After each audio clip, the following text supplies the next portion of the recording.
As we continue our conversation this week centered around mental health awareness, this morning we're talking about building our mental strength. Yeah, mental strength is the ability to cope with negative emotions in a healthy way.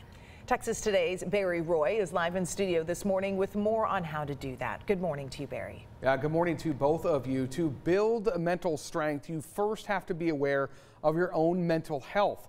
But that's hard to do for a lot of people because admitting we are struggling, that has such a stigma that is attached to it. Katie Chadwell with the Heart of Texas Behavioral Health Network in Waco told me being aware of our body is important in understanding our feelings and is the first step in building our mental strength.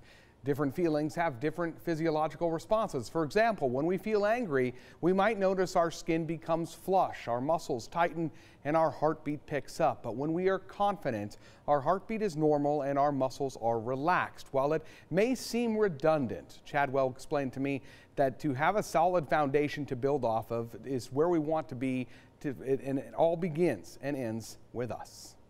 We know what we're feeling, being willing to talk to someone about it or journal about it or do something that helps us feel better. But the biggest thing is not shoving those feelings down, being willing to, admit what feelings we have and work through them and acknowledge them and validate them instead of just pretending they don't exist. Katie also says she realizes some people just have a hard time talking about their feelings. So this step can feel pretty daunting to them. She says for those who just can't, try writing it down and giving it to someone that you trust. Another option is doing a video diary as well. Tahitian Jasmine, I know it all seems like it's stuff that we've touched on before, but this is all a process and it takes time. Much like building a house, you're not going to build a house without a solid foundation. The same should be true about your mental health. Yeah, you can, but it won't be strong, right? Exactly. And we want strong brains as well. I do want to mention about the video diaries. I did something like that for the first time when I had COVID back in 2020. I felt very isolated in that moment. It was very early on in the pandemic. Not a lot of people had it. I was living with a roommate and I didn't want to get her sick. And I felt like I didn't have a way to process my emotions and process what I was going through. So I took out my phone and day one, I have COVID, here's how I feel today.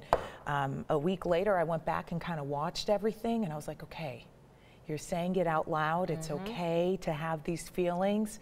And I felt better for it. Was it just hard to accept at first you had it? Okay. It was. Awesome. Yeah. Awesome. So again, validating our feelings. You could do that through a diary, video diary. You could write that down. Finding a person you trust. You talked about that too. Giving a letter, a note, chicken scratch, whatever it might be, to somebody that you trust. That can go a long way too. Yeah, for sure. Writing definitely helps sometimes. Just kind of like relieve that stress. So, thank you, Barry.